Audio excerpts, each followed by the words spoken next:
claim we are as identity. No, the pain. There's no pain. There's no monument you can point to and say this is what we gained from it. But what we have gained, shallow graves, skeletons of our brothers and sisters, families who have now been broken from their family members. And those families are too scared to even speak up. But what an elder can see sitting down, you cannot see from the highest tier.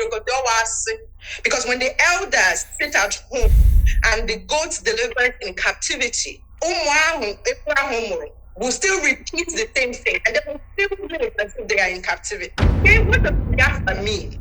That we must die for it. What has Biafra brought in terms of our unity, in terms of our progress? That we must surrender our sex, surrender our reason, and surrender our lives for it. If we got us Biafra or death, so one thing Kanu is very convincing. He can convince anybody to even buy themselves. Ipob has brought not but confusion, misinformation, disinformation to the point where the average person now no longer like facts. It's factual. It's seen as betrayal and sabotage. 2 weeks ago, in a little church, we a pastor about insecurity. He made something political. Biafra can never be a negotiating power for Ndibo. For the mention of Biafra is an act of war. Every era, every decade, we must bring it up. We have seen what happened in Osu, we have seen what happened in Akko, we have seen what happened in Achal, Lilu, Ihia, Okiwe, Olu, and Ndibo want to live in denial. In 1999 till 2025, at least 98.9% of the victims of all of these agitations have been Igbo people.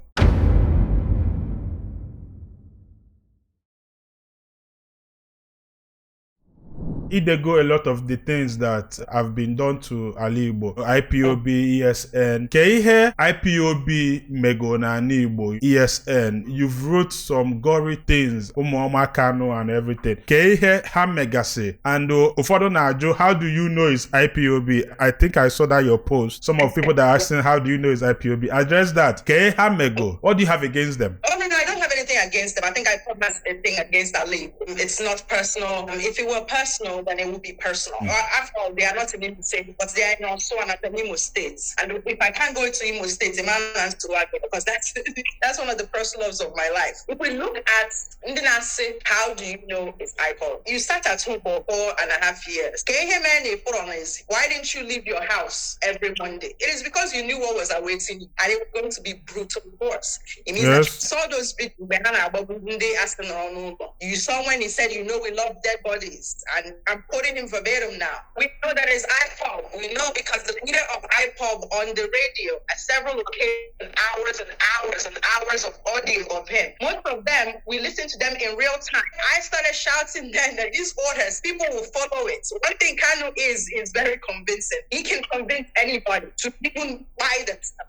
When we started warning that these things were no longer orders, they were utterances, and they were going to be the utterances that are going to lead to destruction. But I said, how do you know it's Ipob? Ipob was prescribed in 2017. Right? Prescription means that every activity that comes from you is now illegal. So it means that by the time ESN was formed, it was already an illegal entity by being a creator of Ipob. So it means that anything after that, whether it's the intent, whether it's the motive that they claim that that's what informs them, no longer stood, because now you are a prescribed group. Now you are going to save Igbo people from, they said, Fulani herdsmen. From the time that ESN first occupied Osun, because Osun was the first onslaught, to today,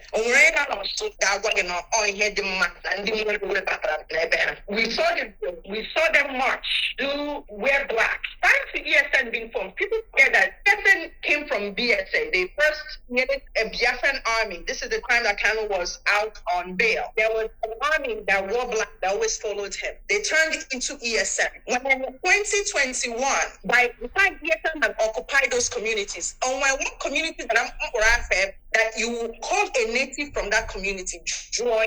I wouldn't address. There's no Igbo person that cannot enter any Igbo community. So when people ask me, how do you know it's Ipob? I'm Joha. Why were you sitting at home on Monday if it was not Ipob? What were you scared of? Who were you scared of? Why were you sit at home on Monday? Whatever.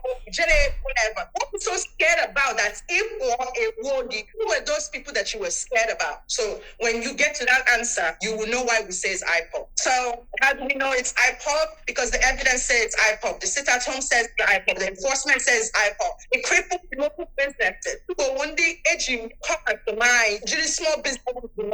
Somebody now, how do we know? If you're on a Monday, on Monday until recently. So why would you be asking me how do we know? We know because we see it, because it's self-evident, and because every Igbo person who has conscience, how do we know? How do you think the spirits of those people are able? There are families now that are Christmas. This Christmas is here. They will not eat chicken with their family. When I get Norona celebrate, now go our loved one. Those people, people are saying, why do we talk about the origin? What caused it? Everybody Python dance. Everybody in Nigeria, they are not anything. Or maybe innocent Igbo people, because these people are Biafra. They are Igbo people of the southeast of Nigeria. That southeast is Nigerian territory. There's nothing like Biafra that exists on any map. It means that then the land is now angry. Then if they were under the law, you had no authority as a non-state actor to command that that part doesn't eat at the conscience of people, that people go to at night, and that doesn't make them wake up and have a visceral reaction to the fact that somebody is singing. And one Memorial Day that happens in the world that is forced. We have Memorial Days in America. People on the weekday. The only offices that closed are government offices. That's it. Every other business is open. People are going about their business. It's not as a public holiday in Europe, but the one time in Mechi,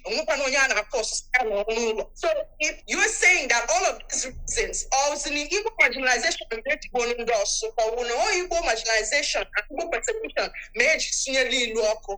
just 2 weeks ago in a little church, we a pastor, a pastor about insecurity. And I said, something we should be replicating. I'm not really so different that you want to be extricating yourself from Nigeria. Why should I look at what bandits and terrorists are doing there? And you then acknowledge that you're terrorists, that I should then accept you. Because of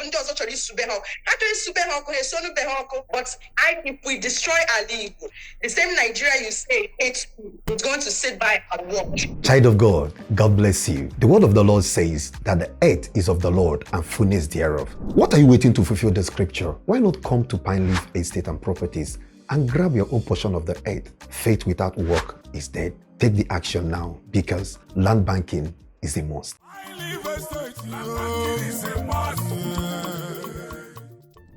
Anyone who cannot go back to the village without direction and GPS.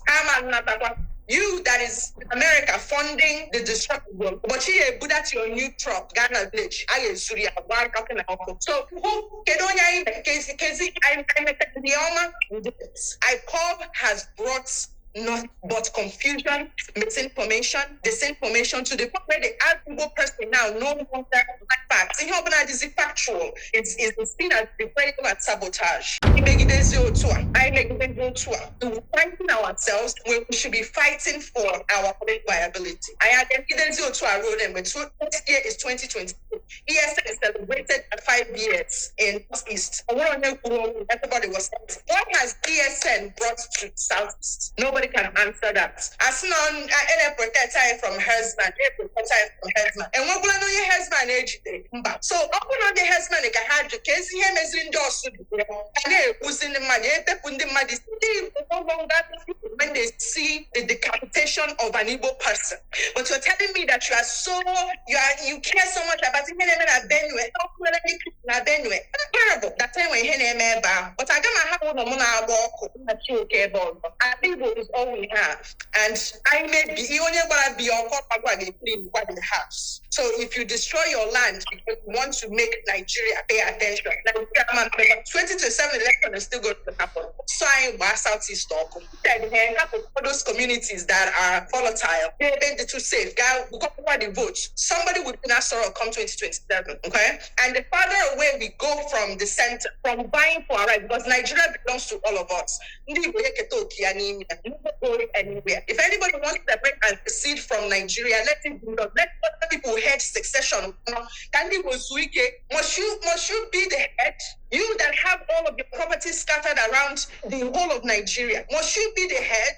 The richest person in the north is in the northern region. All the business is everywhere. Most of the nucleus of their business is from the Dangotes to Dangotes. Most of the root of their business is from where they are. The same from people of the southwest. The richest people of Yoruba or Fulani start in the southeast. No. But most of our wealth is scattered around Nigeria. All go the writings on the wall. And rather, Nigeria see me chaka. Oh, that's a little banana doing war. That same Southeast, do maybe see. Almost America, you see, even as citizens, so if he may be zero, Southeast or that's it. You likely mentioned the Mbise stereotypes. And when you could ever go on Mbise, say, of course, it's because we know what we are giving you. So that's why if we ask you to pay heaven and earth, you should do it gladly. What do you have to say about that stereotypes? Anugomo Maka Bright Price. And we'll go the one, the very, very kind of very strong. I say na agwo batabege, oyembise batabege, ibu agwo. So ibu mbise. You know, what do you have to say about such statements? Stereotypes are natural. Sometimes what informs those stereotypes can be based on experiences, personal experiences, anecdotal experiences of people. Okay, and the great wound warrior. Okay, how disagreements and it's one of those stereotypes that just stop. But I'm also a believer in allowing people to experience things for themselves, right? Or my job to convince you that I'm not a snake. But it's not my job to constantly platform that stereotype to now convince you now from snake. There's nothing that I can do about it because there's nothing I can tell you that can dissuade you from a stereotype that you've already believed. I even tell my little cousins, it's not your job to convince anybody that bride price did not high. I'm not here bride price they're gonna high. And most of those bride price issues are usually family issues. Bride price should be high in a family equal, you know, and went to Tanaka. Those are traditions that we cannot run away from. They are part of also I can so can just say those prices now the different. But I am woman work on no bride price because a certain family that apply greed to it. Families in the house or you because can just say men are different. Don't want their family and they are not greedy and they're not hungry and they are not then applying and trying to extort from their in-laws. So in those families, it may as a family thing. You told Maryland in USA. Yeah. How was the experience for some of us now across the River Niger? Look at me now, talking to Amaryllis in Maryland. How was it growing up in Maryland, USA? My family started migrating before the war. So my dad, my uncles first came here before the war and then during the war. And then my dad came right after the war in 71. My family has had roots in the DMV, DC, Maryland. I spent the first 13 years of my life in Nigeria. The agreement was that between 10 and 13, we'll come and live out the rest of our life and then schooling and stuff here. I moved in JS2 and I moved here. I spent most Christmases in Nigeria, right from when about my awareness as a human. Christmas in Mbise is a must. Everybody goes, and I want Christmas, now what TK. Growing up in America is not really that different. I hate spending holidays in America. We are very rooted in Nigerian culture here as well. I guess the only difference is the food. Adagom no na Nandi Yoruba kanko na USA that after Yoruba that the next people is Ndi Mbise. I don't know how true that is. That Mbise have a very big community community in the Yes. USA. How true is that? And if it's true, how did this start? It's actually really true, and my uncles were one of the pioneers of that. One of my uncles now, who is now late, one of his Uncle Blessed Ahaghotu, he was one of the first ones. Uncle Amako Ahaghotu, he's Wow. a prolific immigration lawyer. They've been here since before the war. One of the things they did at that time was we sent people marry a lot, especially in my family. So what my uncles did was your cousin. So what they were doing first was bringing the ones who came to be doctors, lawyers, and then they started layering the second base. So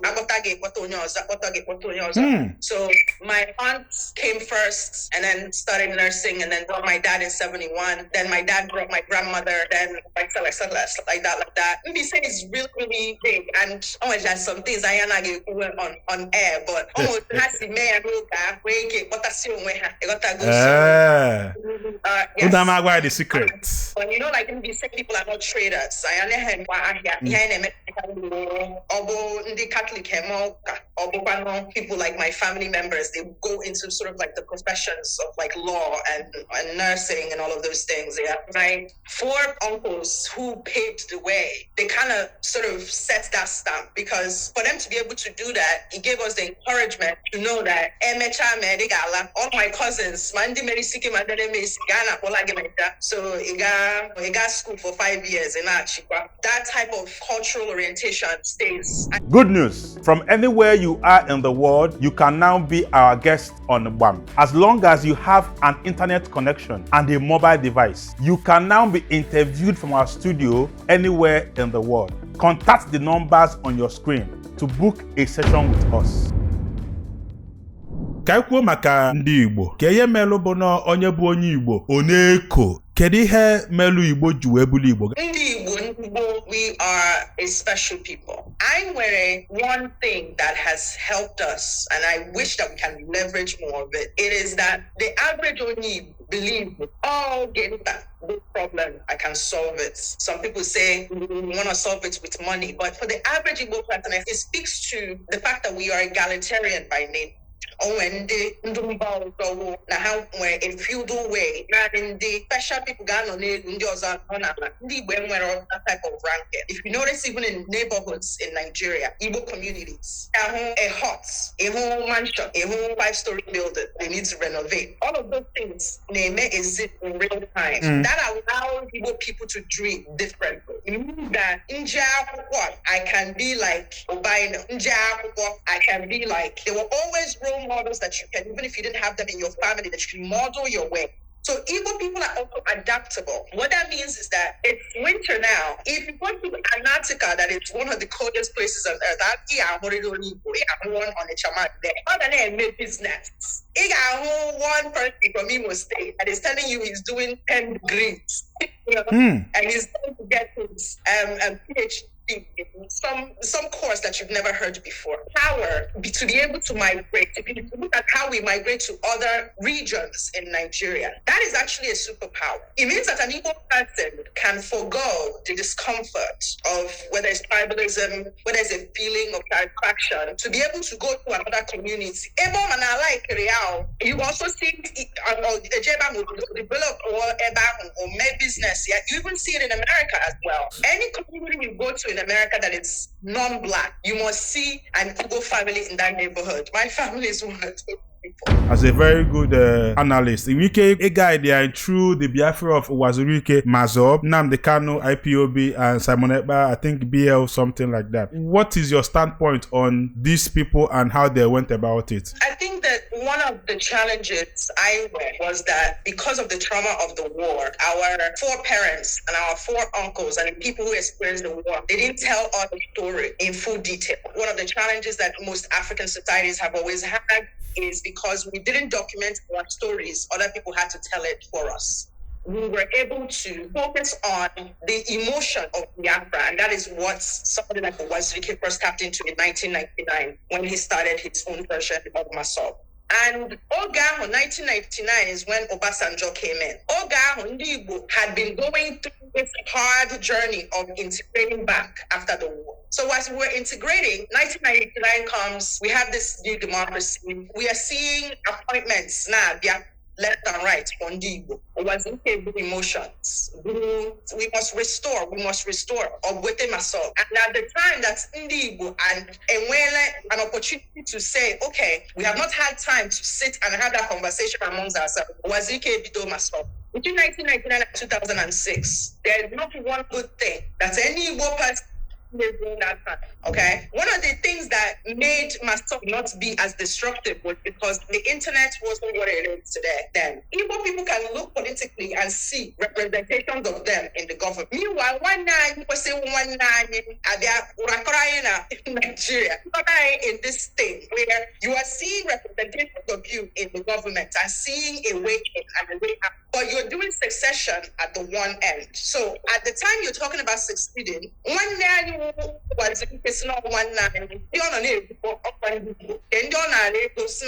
fake passport. For plate numbers and all of those things indeed. And fast forward to Radio Biafra. When Radio Biafra started, it tried to tap into a lot of the people in the diaspora. There's a nostalgia that Igbo people in Nigeria have that is different from the nostalgia that Ndinona Obodo have. That nostalgia is frozen in time. If you know that is based on how frozen they are in the nostalgia. They were counting that as Biafra succession. It happened from Nigeria, most of the language around that time was Igbo need to be free. It was Masobe group and they are fighting for whatever they are fighting for. We could make the differentiation between, but the difference between the people in diaspora is that Igbo,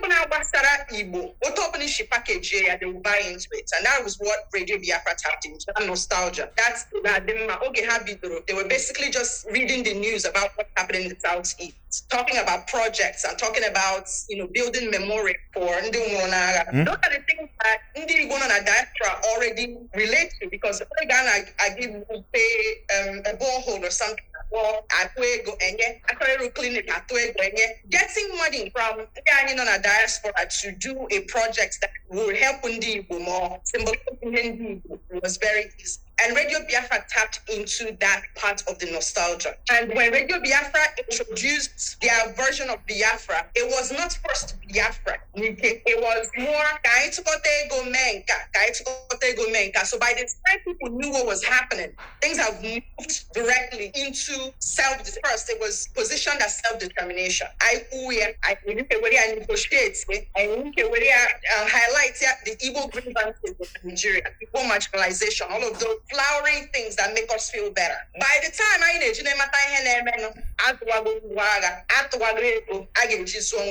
Radio Biafra was no longer now a radio station.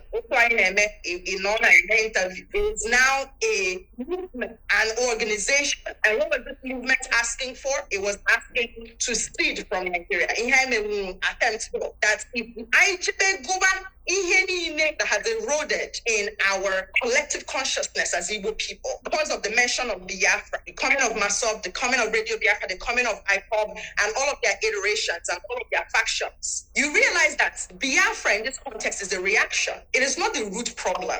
Because none of those organizations like Masob and Ipob and Radio Biafra have been able to platform any of those Igbo grievances in a way that it will turn into negotiating power. I want to make healthy living a culture in our society. The time to make exercise, sweat, that sweat is very important. Ibana garden, bela kukwani, very natural food. Or if your body need it, just nyobana de tuchusike. What they have done is diminish our integration into politics. What they have done is also disrupt our political viability. Something politically. Biafra can never be a negotiating power for Ndigo. For Ndigo, the mention of Biafra is an act of war.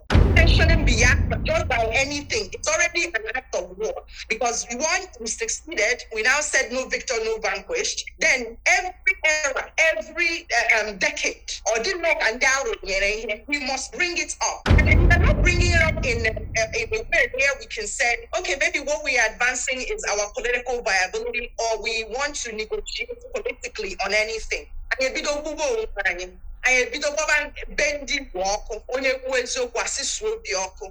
seen what happened in Osu, we have seen what happened in Akko, we have seen what happened in Achal,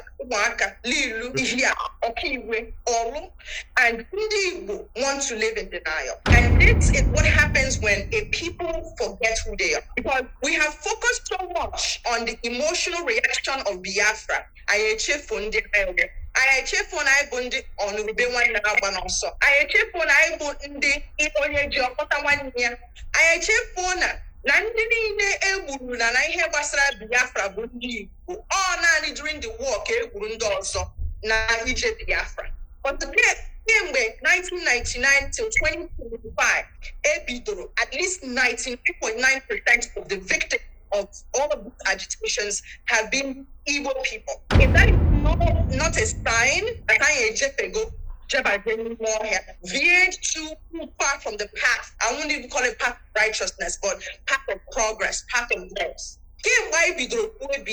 Claim we are as identity. No, the pain. There's no pain. There's no monument you can point to and say this is what we gained from it. But what we have gained, shallow graves, skeletons of our brothers and sisters, families who have now been broken from their family members, and those families are too scared to even speak up. And abomination is the reason why I Jekate front and as our elders continued to look in silence and what an elder can see sitting down, you cannot see from the highest because when the elders sit at home and the goats delivered in captivity, those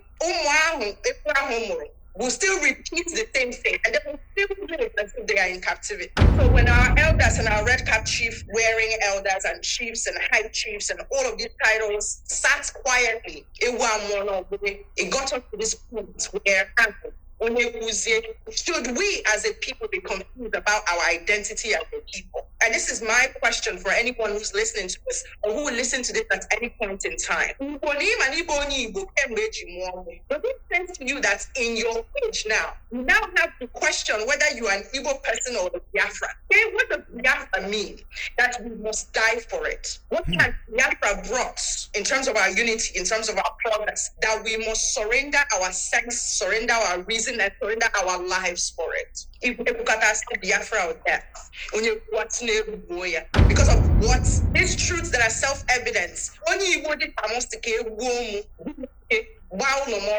It means that something has gone awry. Things have fallen apart, and I don't think the centers can hold if we continue to gloss over it and continue the way we have been going. Hello, thank you. Thank you very much. Thank you very much. Chioma, what comes to your mind each time you know the word Biafra? The feelings have changed over time. Before, it used to be reverence for the war itself, 1967 to 1970. Remembrance of Kwashiorkor children, the possible trauma that would have come out from that. In recent years, it has become a name that now in my heart and in my experience stands for Nkewa Nantuka Ndigo. Because that war happened. Some of our parents lived through the war. Some of our grandparents lived through the war. So we bear those stories and we hold them dear. In recent times, that word Biafra has become the very thing that if it was just our Achilles heel, it would have been enough. But it has become the very thing with the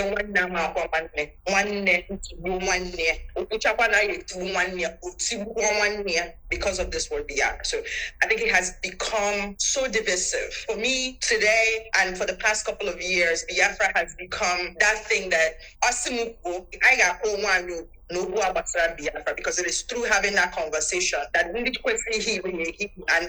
question based on it, and that conversation is long overdue. And if we don't have it, I shudder to think what is going to happen to the next generation of people who are going to be answering this question in just a drum of what Biafra represents for them. As somebody will go history with this person, this person as a person. person. We just know him by what he says and what he tells us. Can you about the person of Nnamdi Kanu as somebody to go up close with him? Well, his current stance now makes sense. Then it didn't, because then he just looked like a strong personality. But seeing what has come out now, it was beyond a strong personality. It leans more into demagoguery. The supreme leader identity, he didn't have it then. He was just a director of an online radio station when I met him. But given those orders that all of us heard on the radio, having the power to decide who lives and who dies, that leans itself to the supreme identity that he has created around himself. And there is something about absolute power. It absolutely corrupts. And there is a thing where you have, if you are predisposed to that kind of thinking, where you have to be in you and do all the order in your game, to the point where you have to decide makes sense now that it turned out to be. There's nothing surprising about it now. But retrospect, at that time, it didn't seem like it. It seems like somebody with a strong personality who doesn't listen to other people. Yes. Yeah. Thank you very much. You must be the type of person that I am when yes. You become somebody who can be advised, who can be counseled. The end is always the stronger. Are you looking for a reputable real estate company to invest with? Do you want to buy land with instant allocation? Are you tired of going to court over land disputes? Come to Pine Leaf Estates and Properties Limited. Land banking is a must.